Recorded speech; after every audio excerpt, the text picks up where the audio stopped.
Hello বন্ধুরা, কেমন আছেন সবাই? আশা করি সবাই খুব ভালো আছেন, সুস্থ আছেন। জুলেখা ক্রিয়েশনে আপনাদেরকে জানাই অনেক অনেক স্বাগত। অনেক দিন পর আবারও হাজির হয়েছি নতুন একটি ভ্লগের সাথে। তো চলুন সারাদিনে কি করি দেখতে থাকুন। আপনারা নিশ্চয়ই ভাবছেন, এত গরমের মধ্যে ছেলেটাকে কেন সোয়েটার পরিয়ে রেখেছি? আমি কি পাগল হয়ে গেছি?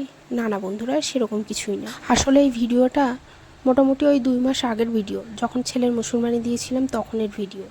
তো কিছু একটু প্রবলেমের জন্য আমি ভিডিওটি আপলোড করতে পারিনি, সেই জন্য এখন আপলোড করছি। আজ সকাল সকাল উঠে সংসারের সমস্ত কাজ কমপ্লিট করে নিয়েছি, কেননা ইচ্ছা আছে একবার নবদ্বীপ যাওয়ার। ছেলেকে এখন খাইয়ে নেব, তারপরে যাব রান্না বান্নার করতে।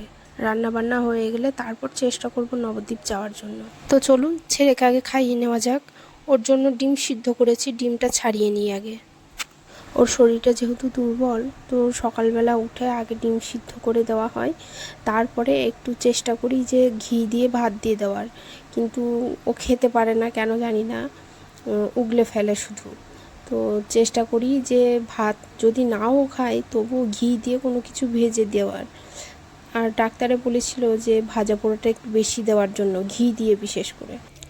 ওকে ডিম সিদ্ধ করে দেওয়া হয় ঠিক, কিন্তু ও খুব একটা খেতে চায় না, জানি না কেন।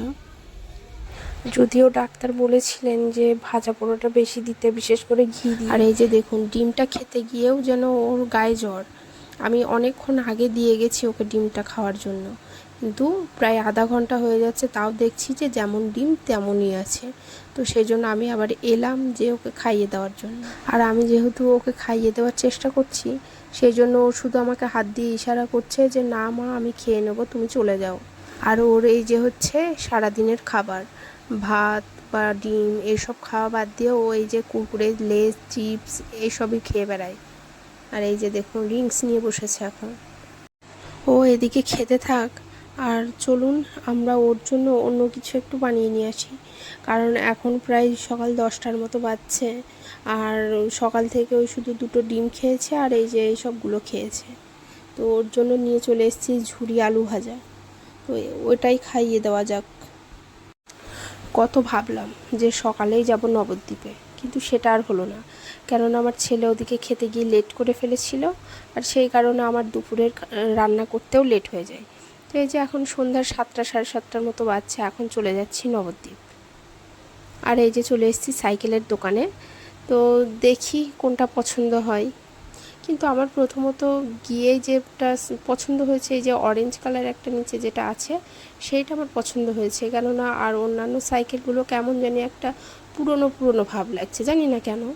তো সেজন্য এই যে এই কমলা কালারটাই ফাইনাল করলাম।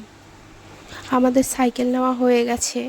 আর এই সাইকেলের যে বাস্কেটটা ছিল, সেটা একটু দেখলাম যে সাইডে একটু ফাটা ছিল, সেই জন্য বললাম যে বাস্কেটটা একটু চেঞ্জ করে দেওয়ার জন্য। তো বাস্কেটটা চেঞ্জ করা হয়ে গেলেই আমরা চলে যাব, কেননা ও যেহেতু বাড়িতে আছে ও ঝামেলা করবে, মানে থাকতে চাই না এখন আর। তো দেখি কত তাড়াতাড়ি যাওয়া যায়। চলুন তাহলে ভ্লগটি এখানেই শেষ করছি, দেখা হবে আর একটি নতুন ভ্লগের সাথে। ততক্ষণ সবাই ভালো থাকবেন, সুস্থ থাকবেন।